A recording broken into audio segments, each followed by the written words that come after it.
আব্বাসীয় খিলাফতের স্বর্ণযুগের মহানায়ক খলিফা হারুনুর রশিদের শাসনকাল ছিল রূপকথার মতো। তবে তার শাসন শুধু আলিফ লায়লার গল্পের মধ্যেই সীমাবদ্ধ ছিল না, বরং তা ছিল ন্যায় বিচার, সমৃদ্ধি এবং জ্ঞানের এক অনন্য সংমিশ্রণ। হারুনুর রশিদের শাসনের সবচেয়ে জনপ্রিয় দিক ছিল তার প্রজাবৎসলতা। গভীর রাতে যখন বাগদাদ নগরী ঘুমে মগ্ন থাকত, তখন খলিফা সাধারণ পোশাকে ছদ্মবেশ ধারণ করে রাস্তায় বেরিয়ে পড়তেন। সাথে থাকতেন তার বিশ্বস্ত উজির, জাফর বারমাকি এবং জল্লাদ মাসুদ। কোনো প্রজা না খেয়ে আছে কিনা বা বিচারক ও আমলারা মানুষের উপর জুলুম করছে কিনা তা স্বচক্ষে দেখা।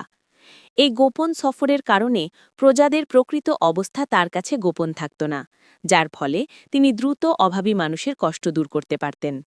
গল্পের পাতায় হারুনুর রশিদ যেমন সাহসী যোদ্ধা, বাস্তবে তিনি ছিলেন শিক্ষার পরম অনুরাগী। তিনি বাগদাদে প্রতিষ্ঠা করেছিলেন বাইতুল হিকমা বা জ্ঞানের গৃহ। তিনি ঘোষণা করেছিলেন, কেউ যদি কোনো বিনদেশী বই অনুবাদ করে দিতে পারে, তবে তাকে সেই বইয়ের ওজনের সমপরিমাণ স্বর্ণ পুরস্কার দেওয়া হবে। এর ফলে গ্রিক, ভারতীয় এবং পারস্যের জ্ঞানবিজ্ঞান আরবিতে রূপান্তরিত হয় এবং বাগদাদ হয়ে ওঠে বিশ্বের শ্রেষ্ঠ বিদ্যাপীঠ। হারুনুর রশিদের খ্যাতি কেবল আরবে সীমাবদ্ধ ছিল না, তা ইউরোপ পর্যন্ত পৌঁছে গিয়েছিল। রোমান সম্রাট শার্লিম্যানের সাথে তার চমৎকার বন্ধুত্বপূর্ণ সম্পর্ক ছিল। একবার হারুনুর রশিদ শার্লিম্যানকে একটি জলঘড়ি উপহার পাঠিয়েছিলেন। ঘড়িটি থেকে নির্দিষ্ট সময় পরপর ছোট গোলক পড়ত এবং যান্ত্রিক আওয়াজ হতো।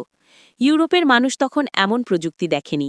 তারা ভেবেছিল ঘড়ির ভেতরে কোনো জিন বা প্রেতাত্মা লুকিয়ে আছে। এই ঘটনাটি তৎকালীন মুসলিম বিশ্বের শ্রেষ্ঠত্ব ও উন্নত প্রযুক্তির পরিচয় দেয়।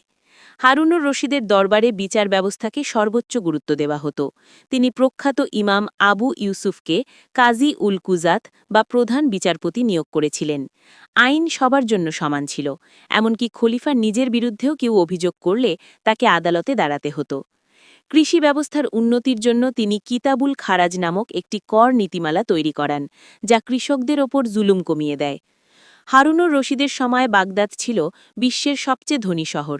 দজলা ও ফোরাক নদীর তীরে নোঙর করা থাকত চীন, ভারত ও আফ্রিকা থেকে আসা শত শত বাণিজ্যিক জাহাজ। রাজকোষ, বায়তুল মাল সবসময় পূর্ণ থাকত। বিলাসবহুল প্রাসাদ, সুন্দর বাগান এবং অসংখ্য হাসপাতাল ও মুসাফিরখানা নির্মাণ করা হয়েছিল। হারুনুর রশিদের শাসনকাল ছিল একাধারে কঠোর এবং কোমল। তিনি যেমন সীমান্তে শত্রুর মোকাবিলা করেছেন, তেমনি কবি, সাহিত্যিক এবং সাধারণ মানুষের জন্য তার দরবার সবসময় খোলা রেখেছেন। তার হাত ধরেই ইসলামী সভ্যতা উন্নতির শিখরে পৌঁছেছিল।